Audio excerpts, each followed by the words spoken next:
नमस्कार दोस्तों, text book super coaching के ऑनलाइन प्लेटफॉर्म पे मैं विजय विक्रम सिंह आप सभी प्यारे मित्रों का बहुत बहुत स्वागत करता हूं। आप सभी भाई बहनों को गुड इवनिंग, शुभ संध्या। आप स्वस्थ रहें, प्रसन्न रहें, मुस्कुराते रहें, हंसते रहें, जीवन में आगे बढ़ते रहें। विभा जी, पप्पन जी, सुमन यादव जी, शिवेंद्र सिंह जी,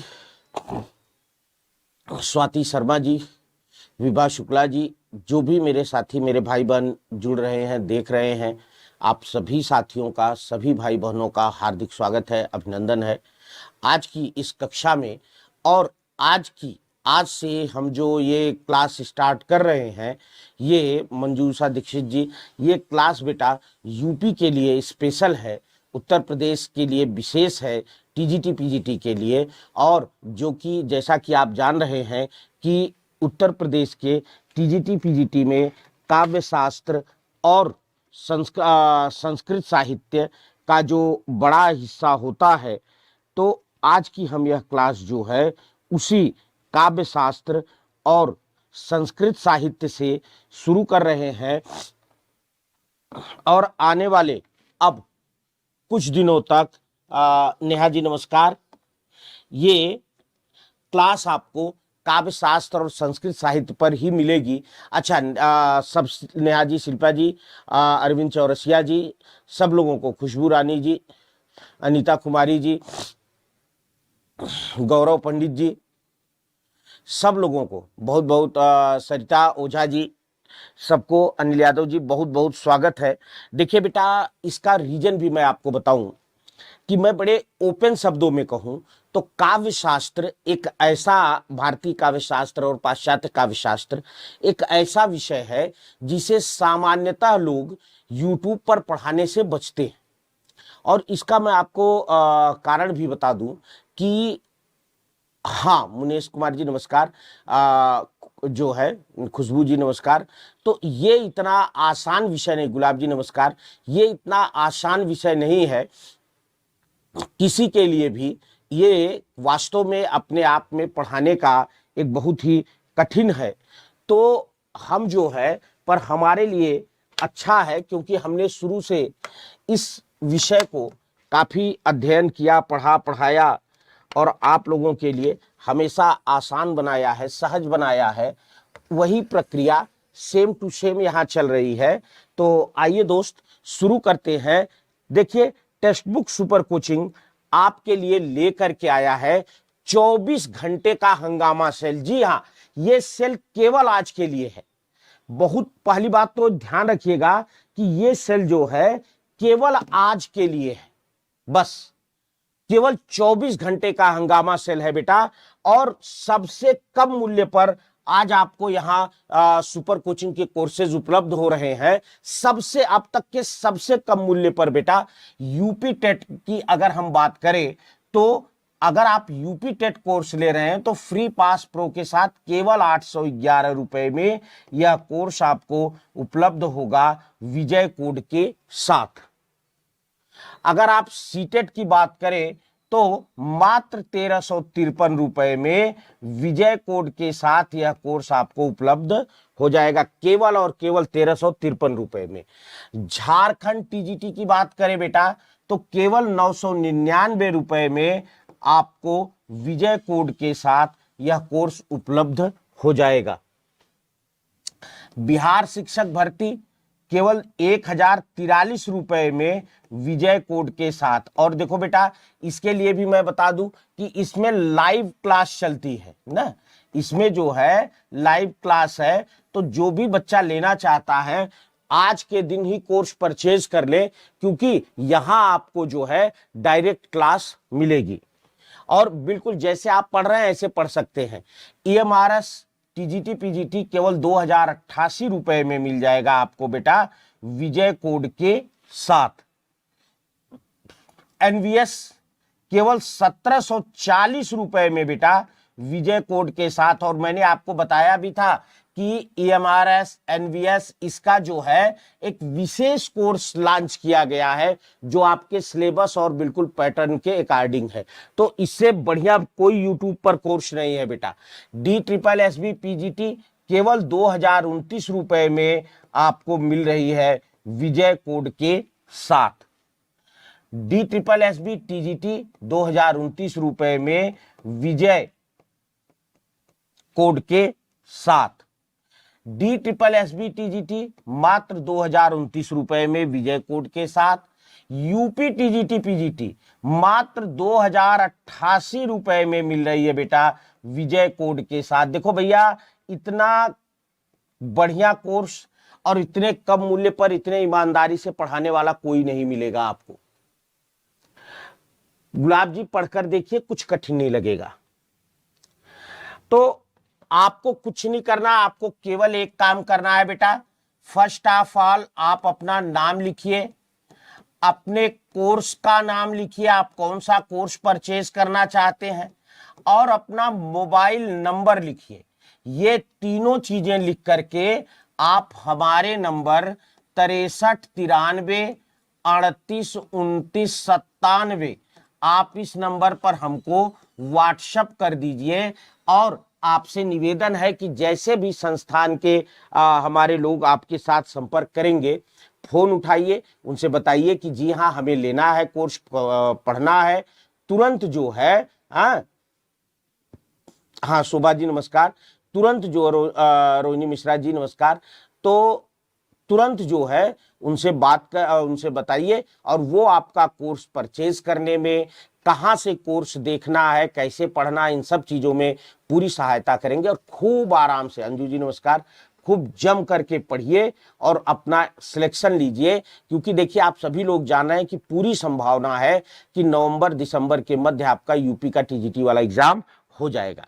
ठीक है, तो ऐसा ना हो कि कहीं आप लेट हो जाएं, कहीं आपको सोचना पड़े कि अरे यार काश उस समय ले लिया होता कोर्स।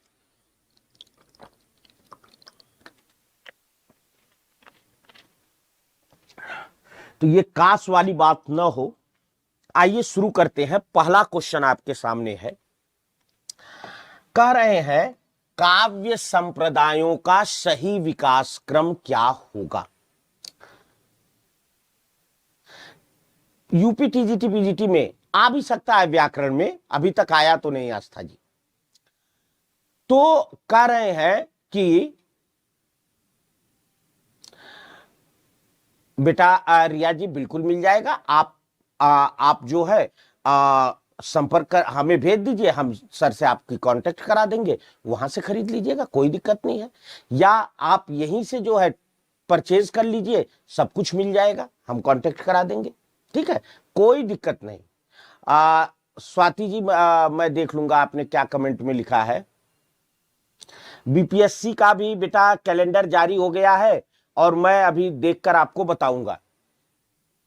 BPSC का कैलेंडर तो जारी हो गया है, और मैं देखकर आपको बता दूंगा कैसे क्या है।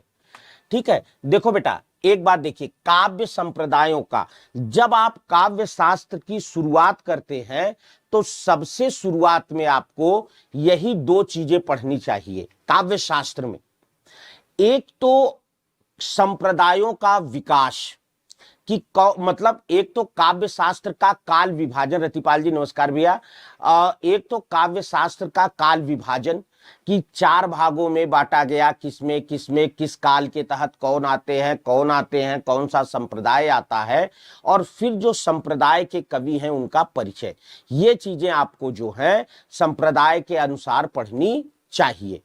ठीक है, तो आप सभी लोग जानते हैं कि अगर हम काव्य संप्रदाय की बात करें या काव्य शास्त्र की बात करें, तो काव्य शास्त्र में जो सबसे पहला नाम आता है वो भरत मुनि का आता है ना। जो सबसे पहला नाम आता है काव्य शास्त्र में वो किसका आता है बेटा, वो नाम आता है आचार्य भरत का या भरत मुनि का। और भरत मुनि के साथ ही प्रारंभ होता है रस संप्रदाय। तो इस तरीके से सबसे पहला, क्योंकि भरत मुनि का समय है 200 ईसा पूर्व से लेकर 200 ईस्वी के मध्य या दूसरी शताब्दी ईस्वी के मध्य। तो सबसे पहले ये तो तय है कि हमारा रस संप्रदाय आता है। तो अब हम रस को ले लिए तो ये तो कट गया हमारा।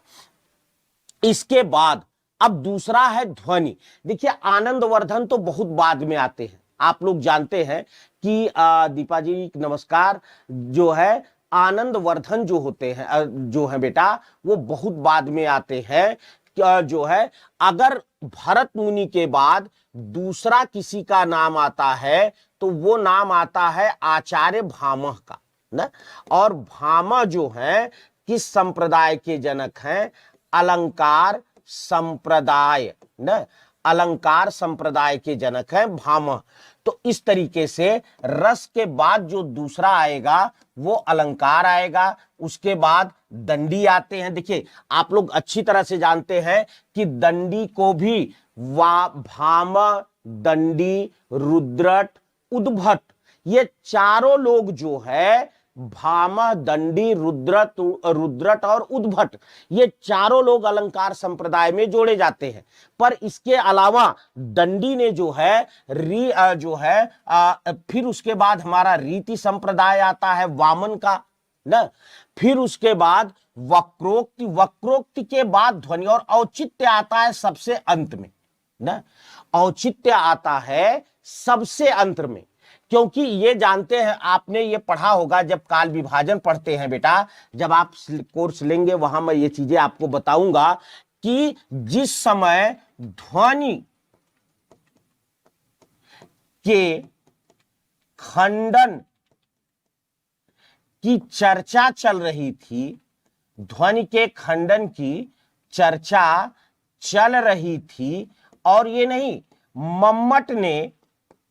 मम्मट ध्वनि को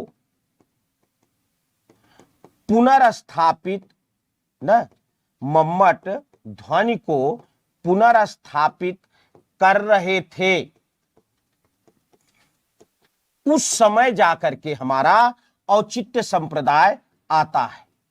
उसी समय औचित्य संप्रदाय, ठीक है बाबू, उसी समय औचित्य संप्रदाय आता है।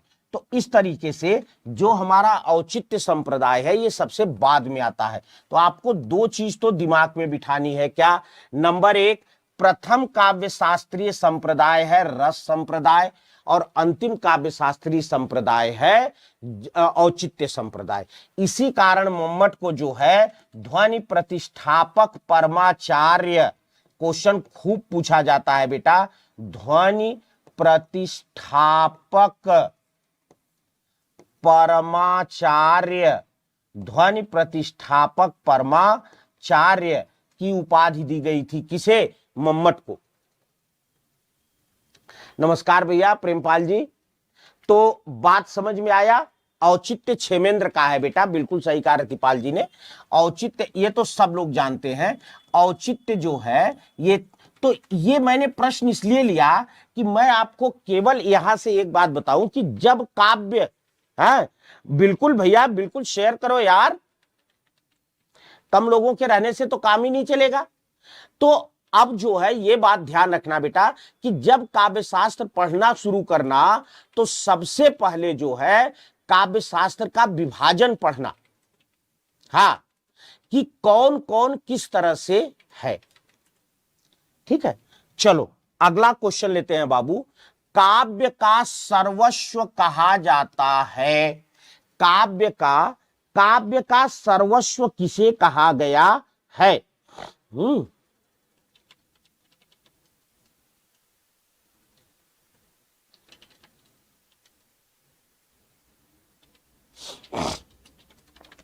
काव्य का सर्वस्व किसे कहा गया है?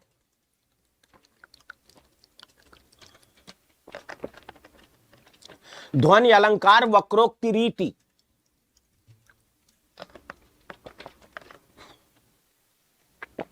ध्वनि, अलंकार, वक्रोक्ति और रीति। जल्दी बताना। एकदम सही उत्तर दिया है बच्चों ने। काव्य का सर्वस्व अलंकार को कहा गया है। अब पहले आप ये समझो बेटा कि इसमें सर्वस्व का मतलब क्या है।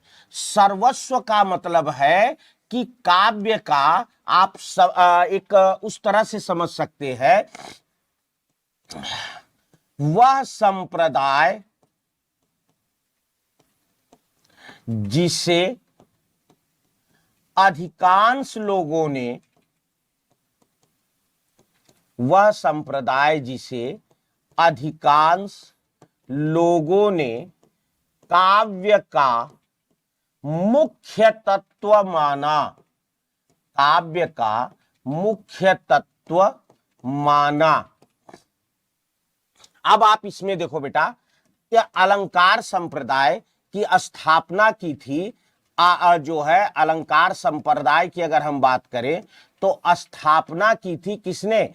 आचार्य भामह ने। भामह का समय क्या है जरा कमेंट करके बताएंगे। आचार्य भामह का समय कमेंट करेंगे प्यारे बच्चों। आचार्य भामह ने, इनकी पुस्तक का नाम है काव्यालंकार। क्या नाम है बेटा? काव्यालंकार। इनकी पुस्तक का नाम है काव्यालंकार। फिर अगर हम इसके बाद बात करें बेटा तो रुद्रट, उद्भट, दंडी, दंडी पहले ही आ जाते, वामन भी यहीं आते हैं। आगे चल करके हमारे जयदेव भी यही आते हैं। आगे चल करके हमारे जगन्नाथ भी यहीं आते हैं, पंडित राज जगन्नाथ। मतलब ये बहुत सारे लोग हैं जिन्होंने कहा कि काव्य ही, अलंकार ही मुख्य तत्व है। 7वीं शताब्दी, बिल्कुल बिल्कुल 6वीं 7वीं माना जाता है। वैसे बिल्कुल सही आप लोगों ने कहा है कि कुछ लोगों ने 6ठी शताब्दी माना है, कुछ लोगों ने 7वीं शताब्दी माना है।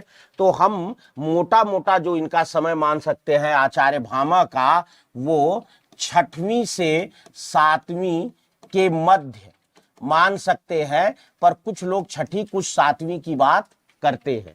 ठीक है बेटा, हाँ 6ठी शताब्दी भी मानते हैं कुछ लोग। और हाँ ध्वनि, नहीं नहीं नहीं नहीं नहीं समझ नहीं रहे हैं आप अर्णव जी, आप मेरा प्रश्न नहीं समझे। ध्वनि प्रतिष्ठापक परमाचार्य की मैंने बात की। ध्वनि संप्रदाय के संस्थापक आचार्य आनंदवर्धन है। ध्वनि, बिल्कुल रजनी जी को आशीर्वाद तो है ही बेटा। ध्वनि संप्रदाय को के संस्थापक आचार्य आनंदवर्धन है बेटा, और ध्वनि प्रतिष्ठापक परमाचार्य मम्मट को कहा गया है। ठीक है अर्णव जी, जो आप समझ रहे हैं दोनों दो चीजें हैं। ध्वनि संप्रदाय के जनक हैं आनंदवर्धन, जिन्होंने ध्वन्यावलोक लिखा, लेकिन ध्वनि को दोबारा स्थापित किया आनंदवर्धन के बाद जाकर के मम्मट ने, इसलिए उन्हें ध्वनि प्रतिष्ठापक परमाचार्य कहा गया है। हाँ भामा ने भी वही 4 जो है बताए हैं जो उन्होंने बताए हैं। भामा ने भी वही 4 बताए हैं बेटा जो भरत ने बताए, आचार्य भरत ने बताए। ठीक है, हाँ तो आप इस क्वेश्चन को समझो कि ध्वनि संप्रदाय के जनक हैं आनंदवर्धन, लेकिन ध्वनि प्रतिष्ठापक परमाचार्य जो हैं वो आपके मम्मट हैं। देखो बेटा बहुत संख्या कम है, ये आपका मैं कैलेंडर देख के अंजू जी कल बता दूंगा ना, अंजू जी कल मैं बता दूंगा। बिल्कुल रजनी जी, औचित्य को काव्य की आत्मा के रूप में किसने स्थापित किया? औचित्य संप्रदाय। भामा, क्षेमेंद्र, भट्टतोट, भट्टलोलट। औचित्य संप्रदाय को काव्यात्मा के रूप में सबसे पहले किसने स्थापित किया? देखो बेटा मैं आपको एक सबसे अच्छी बात बताऊं, ये क्वेश्चन आता भी है क्या, कि काव्यात्मा का प्रश्न सर्वप्रथम आचार्य वामन ने उठाया था। काव्यात्मा का प्रश्न सर्वप्रथम आचार्य वामन ने उठाया था, और रीति को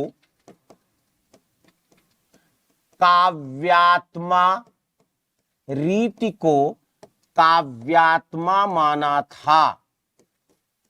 उन्होंने कहा उन्होंने कहा, क्या कहा? रीतिर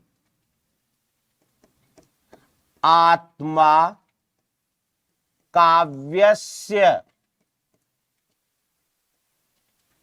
रीतिर, रीतिर, ये आत्मा नहीं होगा बेटा, रात्मा, रीतिरात्मा, रीतिरात्मा, ये र और अ मिलकर रा बना, रीतिरात्मा काव्यस्य ना। और इस तरह से उन्होंने रीति को काव्य की आत्मा माना। ठीक, अब इसके बाद इसमें हमारे क्षेमेंद्र जो हैं, उन्होंने औचित्य संप्रदाय का, क्षेमेंद्र को औचित्य संप्रदाय का जनक कहा जाता है। ठीक है बेटा।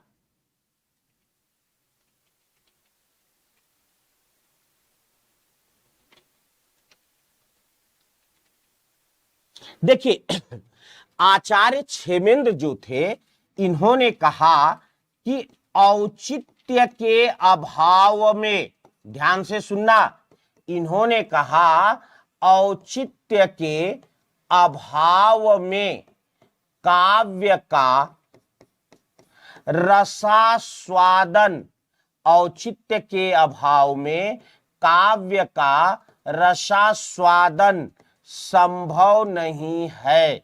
औचित्य के अभाव में काव्य का रसास्वादन संभव नहीं है,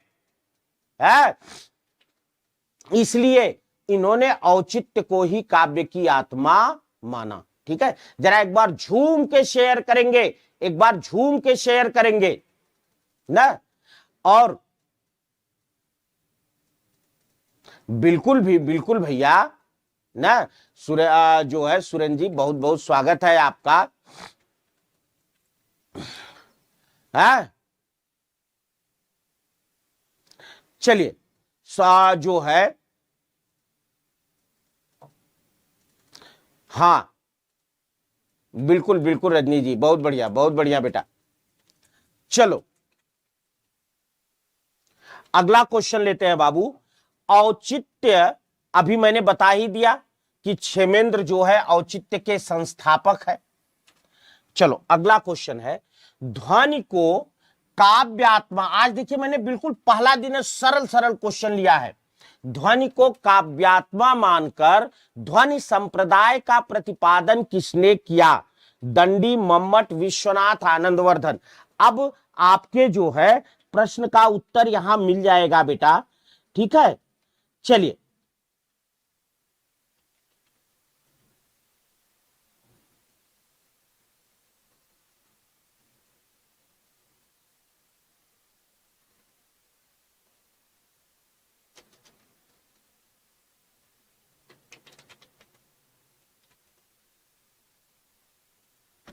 बहुत अच्छा उत्तर देते रहेंगे बेटा। देखिए, ध्वनि को काव्यात्मा मानने वाले आनंदवर्धन है। कौन है? आनंदवर्धन। सबका उत्तर बिल्कुल सही है बेटा। अच्छा, इन्होंने क्या कहा? इन्होंने जो है सीधे सीधे कहा कि काव्यस्य आत्मा ध्वनि है, काव्यस्य आत्मा ध्वनि है।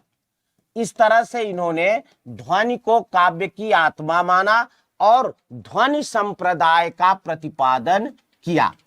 आनंदवर्धन जो है बेटा, अगर हम इनकी बात करें तो इन्होंने ध्वन्यावलोक नामक पुस्तक लिखा ना, ध्वन्यावलोक नामक पुस्तक लिखा। यहां मैं एक चीज आपको और बताने जा रहा हूं, इस क्वेश्चन को जरूर नोट करना बेटा, क्योंकि कभी आपसे इस तरह का प्रश्न भी पूछा जा सकता है कि ध्वनि संप्रदाय का सबसे प्रबल विरोध किसने किया ना? ध्वनि संप्रदाय का सबसे प्रबल, सबसे जबरदस्त विरोध किसने किया? तो ध्वनि संप्रदाय का श्री भट्ट सबसे प्रबल ध्वनि विरोधी है। श्री भट्ट क्या है? श्री भट्ट जो है सबसे प्रबल ध्वनि विरोधी हैं। और एक मजे की बात बताऊं बेटा कि ये श्री भट्ट जो है वो आनंदवर्धन के ही समकालीन है। देखो बेटा 9th-10th की जो है 70+ मेरे हिसाब से सब्जेक्ट की मैं बात केवल कर रहा हूं, 70+, बाकी उधर वाला आप लोग खुद से समझ सकते हैं। हाँ, इकरा जी को हमारा भी नमस्कार है। चलिए शेयर करते रहिए भाई, खूब शेयर करिएगा। श्री भट्ट ध्वनि के सबसे प्रबल विरोधी हैं। इसके अलावा मैं आपको बता देता हूं बेटा कि हाँ, मुकुल भट्टनायक भुक्तिवाद वाले मुकुल, आपके भट्टनायक, कुंतक, धनंजय, ये नोट करना बेटा, ये पूछा जाता है।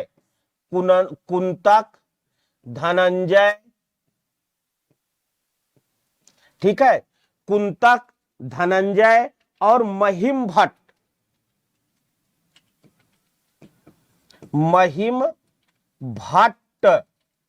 ये लोग जो हैं बेटा ध्वनि विरोधी आचार्य हैं। क्या है? ये लोग क्या है बेटा? ध्वनि विरोधी आचार्य हैं। ठीक है। और एक बात ध्यान रखना कि जो आनंदवर्धन ने ध्वन्यावलोक लिखा है, अभिनव गुप्त, देखो मैं बता रहा हूं, आनंदवर्धन, मम्मट, अभिनव गुप्त, आनंदवर्धन, मम्मट, अभिनव गुप्त, ये लोग जो है बेटा ध्वनि समर्थक आचार्य हैं। ये क्या है मेरे बच्चे? ये लोग ध्वनि समर्थक आचार्य हैं। और इसमें भी ध्वन्यावलोक जो है, इस पर अभिनव गुप्त ने लोचन नामक टीका लिखा। क्या लिखा? लोचन नामक टीका। अभिनव गुप्त ने लोचन नामक टीका लिखा। ठीक है। तो उस पुस्तक का नाम हो गया ध्वन्यावलोक लोचन ना। और यह ध्वन्यावलोक लोचन जो है बेटा, इन्होंने जो ध्वनि के विरोधी आचार्य थे उनके मतों को बिल्कुल धराशायी कर दिया। और आपको एक अच्छी बात और बताऊं, वैसे तो प्रायः जो है मम्मट के बाद ही किसी ने ध्वनि का विरोध करने की हिम्मत नहीं की, पर जो बचे खुचे भी थे उनको जो है उनका जो है मतलब विरोध किया किसने? अभिनव गुप्त ने। ठीक है बेटा। चलिए बताना, पढ़ने में अच्छा लग रहा है? मम्मट किस संप्रदाय के आचार्य हैं? जल्दी बताना। वैसे मैंने आपको पहले ही बता दिया ये बात, व्याख्या के दौरान मैंने आपको यह बात जो है अभी बता दिया कि भाई मम्मट जो है, मम्मट ध्वनि संप्रदाय के आचार्य हैं। हाँ,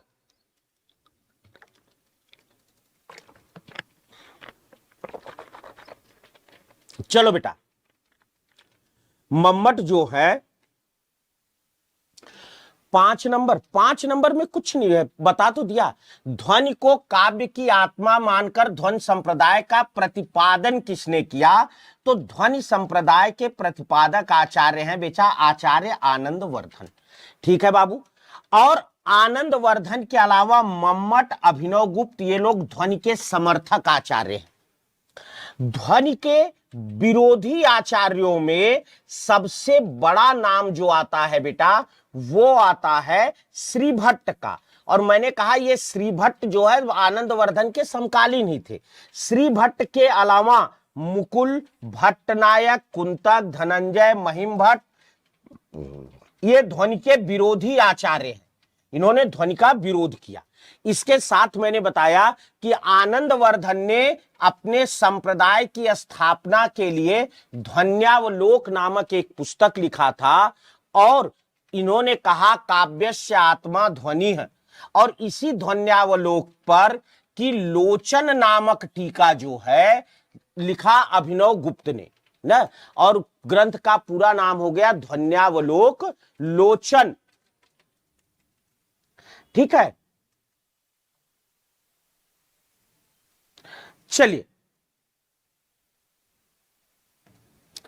मम्मट ध्वनि संप्रदाय के हैं। अभी मैंने आपको बताया बेटा कि मम्मट को ध्वनि संस्थापक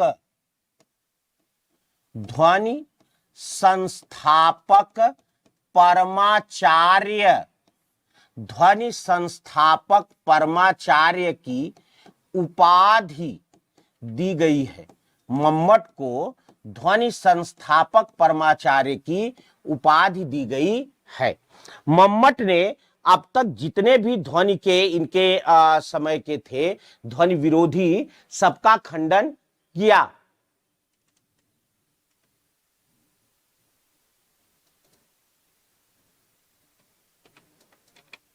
सु उपसर्ग में आता है बाबू, सु उपसर्ग में आता है। हां, ठीक है। शिवनेश जी, मैं आपको इसका वो बता दूंगा। जैसे आप जो है कई वो होगा, आई होप कि, चलिए मेरे पास से आप पुस्तक भी पढ़ी होगी, मैं अभी आपको वहां से भी बता दूंगा, आप टेंशन ना लें।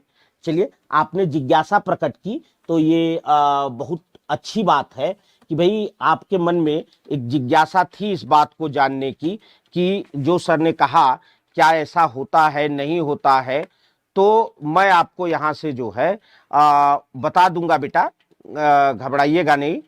चलिए मुझे एक बार इधर कर लेने दीजिए और फिर मैं जो है आपको यहाँ की जो आपकी चर्चा है वो मैं कर दूंगा।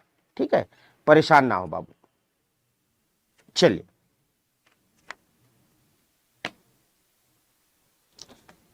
हाँ,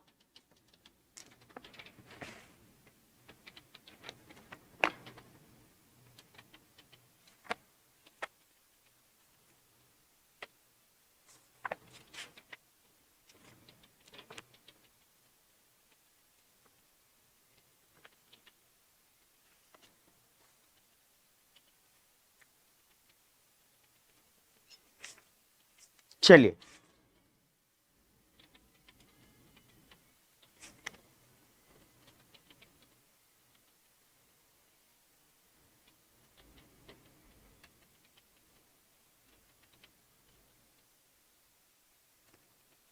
मैं अभी आपको बता दूंगा इस चीज को। अगला क्वेश्चन तब तक लेते हैं बेटा। कह रहे हैं काव्य के विशिष्ट तत्व के रूप में ध्वनि शब्द का सर्वप्रथम प्रयोग किसने किया। देखो बेटा, कई बार क्या होता है ना, मिठाई वाला यार मैंने पढ़ा है, मुझे याद नहीं आ रहा, मैं बड़ी जोर की कहानी है, बहुत अच्छी कहानी है, और चलो मैं अभी ध्यान दे के बताता हूं। तो इसमें जो है काव्य के विशिष्ट तत्व के रूप में सर्वप्रथम ध्वनि शब्द का प्रयोग किसने किया है। भामा ने, दंडी ने, आनंदवर्धन ने, ठीक है, और किसने। तो देखो बेटा, चूंकि मैंने ये क्वेश्चन क्यों लिया, क्योंकि क्वेश्चन वही है, अगर बदल देता है थोड़ा सा रूप तो बच्चे परेशान हो जाते हैं। विशिष्ट तत्व का मतलब ही होता है काव्यात्मा। क्यों? क्योंकि विशिष्ट तत्व का मतलब मुख्य तत्व मतलब ही है काव्यात्मा। और अब आपको समझ में आ गया होगा, लेकिन समस्या क्या है, चलो इसमें तो इन्होंने दिया नहीं तो मुझे क्वेश्चन बनाना होता तो मैं यहां एक नाम मम्मट डाल देता, तब बच्चों को ज्यादातर लगता कि अरे यार ये तो यही है मम्मट। ध्वनि संप्रदाय के संस्थापक आचार्य हैं आनंदवर्धन। अभी हमने इनके बारे में टोटल आपको बता दिया था। किस ध्वनि को सर्वप्रथम काव्यात्मा के रूप में स्थापित किया। देखिए मैं आपको केवल एक चीज दिखा रहा हूं, क्या कि एक ही क्वेश्चन को कितने अलग अलग तरीके से पूछा जा सकता है, कितने अलग अलग तरीके से पूछा जा सकता है एक ही प्रश्न को। तो यहां कह रहे हैं कि ध्वनि को सर्वप्रथम काव्यात्मा माना आचार्य आनंदवर्धन ने। ठीक है। अच्छा, भरत मुनि, आप जानते हैं कि भरत मुनि सबसे पहले हैं। भोजराज जो है ये अलंकारवादी है बेटा, भोजराज जो है ये अलंकारवादी हैं। जयदेव भी अलंकारवादी हैं, जयदेव भी अलंकारवादी हैं। भरत को संपूर्ण काव्य शास्त्र की चर्चा किया जाता है और रस के विशेष संदर्भ में भरत की बात की जाती है। हां, अब ये देखिए फिर वही अलग तरह से ध्वनि संप्रदाय को व्यवस्थित करने का श्रेय किसे दिया जाता है। देखिए अब किस तरह से एक ही प्रश्न को घुमा घुमा के पूछ रहा है ना। ध्वनि संप्रदाय को व्यवस्थित करने का श्रेय किसे दिया जाता है।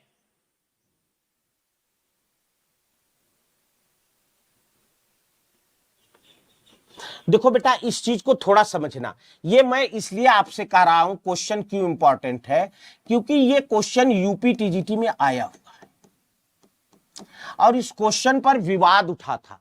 इसलिए मैं आपके, रुक जाओ, जल्दबाजी न करो, जल्दबाजी न करो, सुन लो मेरी बात। अगर मैं बता रहा हूं तो सुन लो।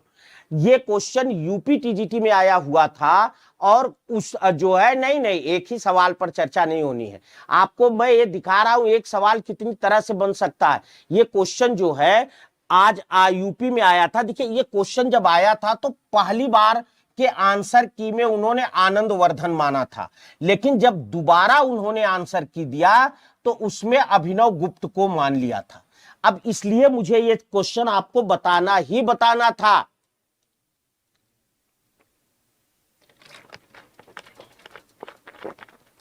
कि यह क्वेश्चन जो है,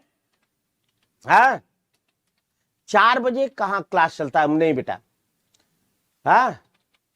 मेरी क्लास नहीं होती। तो ये जो है इन्होंने क्या किया,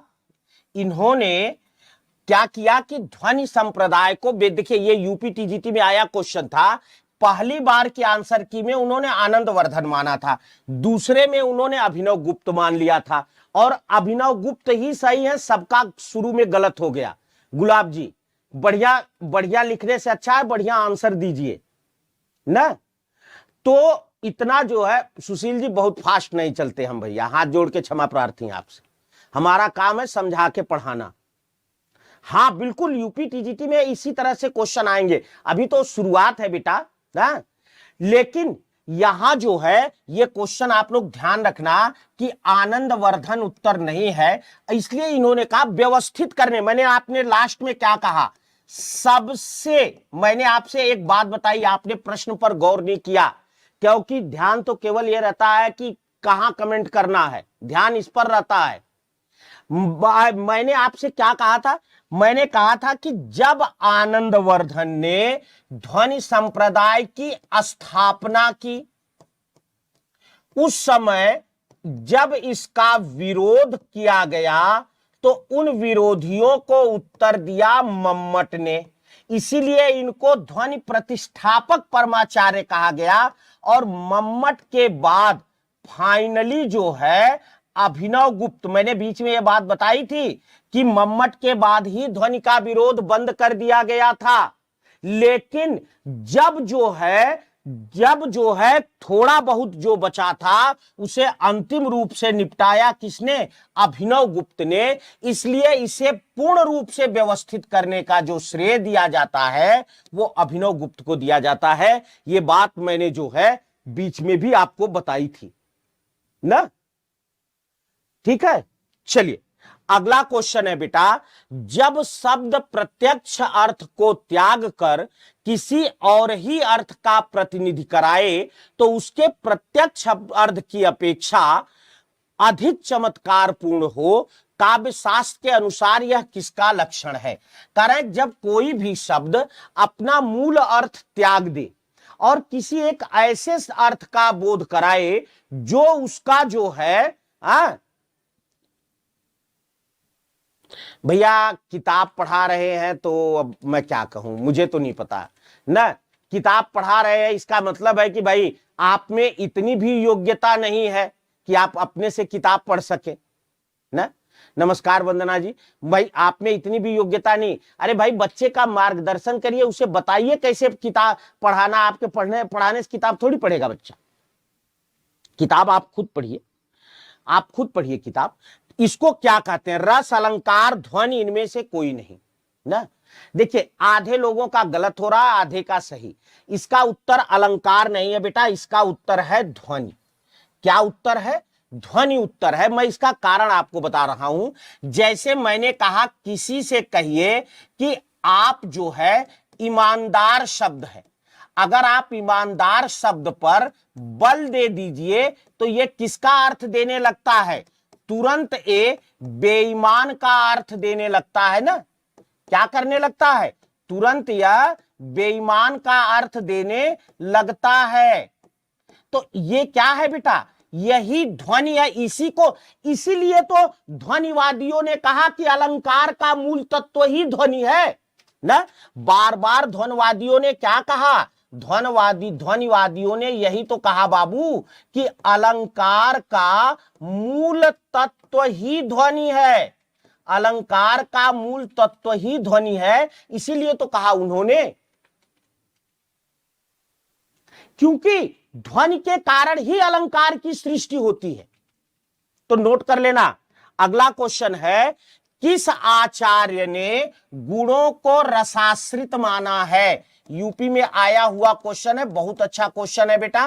किस आचार्य ने गुणों को रस आश्रित माना? और जिसे भी अपना किसी भी पेपर का एडमिशन लेना बेटा, अभी हमारे पास तुरंत कमेंट कर दें। और जो है, क्योंकि ये सेल केवल आज के लिए है। किसने गुणों को रस के आश्रित माना है? भामा, दंडी, रुद्रट, आनंदवर्धन।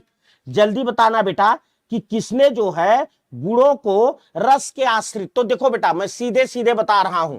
जो ध्वनिवादी व्यक्ति होगा, यहां ऐसे समझो, जो ध्वनिवादी होगा वो गुणों को रसाश्रित ही मानेगा।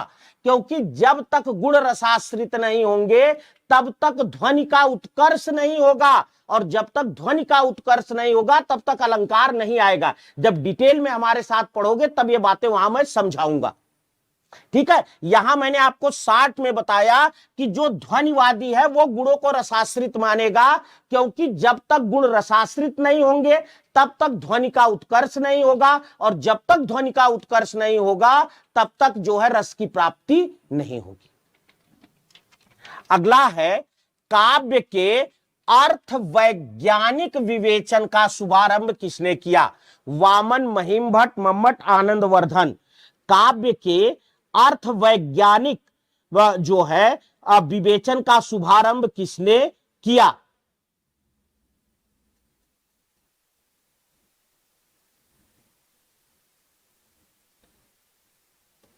चलिए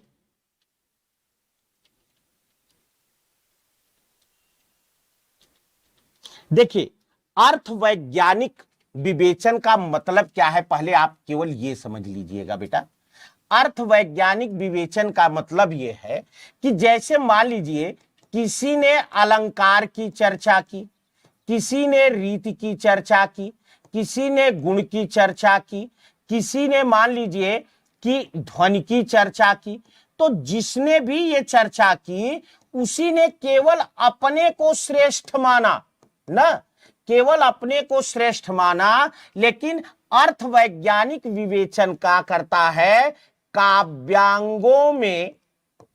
अर्थ वैज्ञानिक विवेचन का मतलब है काव्यांगों में सामंजस्य लाना। क्या लाना बाबू? काव्यांगों में सामंजस्य लाना। और ये काम सबसे पहले वामन ने किया था। किसने किया था? वामन ने किया था। सबसे पहले इन्होंने काव्यांगों में सामंजस्य स्थापित किया था। अगला है बेटा, वामन ने काव्य हेतु के स्थान पर किस शब्द का प्रयोग किया? बहुत अच्छा क्वेश्चन है बेटा, पूछा जाता है। वामन ने काव्य हेतु के स्थान पर क्या शब्द प्रयोग किया? तात्पर्य, लक्षणा, अभिधा, काव्यांग। जल्दी बताना बेटा कि वामन ने काव्य हेतु के स्थान पर किसका जो है प्रयोग किया? देखो बेटा मैं बता दूं, इन्होंने काव्य हेतु के स्थान पर काव्यांग शब्द का प्रयोग किया। किसका प्रयोग किया? काव्यांग। काव्य हेतु, हेतु का मतलब होता है कारण। काव्य हेतु का मतलब होता है बेटा काव्य का कारण क्या है, किस कारण से कविता लिखी जाती है। जैसे कुछ लोग धन की प्राप्ति के लिए कविता लिखते हैं। भिखारी दास ने सीधे सीधे कहा, आगे के कवि रीझी हैं तो कविताई न तो राधिका कन्हाई सुमिरन को बहानो है न। तो उनके लिए काव्य हेतु क्या है? भिखारी दास के लिए धन है। जायसी जी ने साफ शब्दों में कहा, क्या कहा कि औ मन जान कवित अस कीन्हा, मकु यह रहे जगत मह चीन्हा। मैंने इसलिए कविता किया कि मेरे बाद भी लोग मुझे इस संसार में याद करें। तो उनके लिए काव्य हेतु क्या है? अमर हो जाना। तो यहां जो है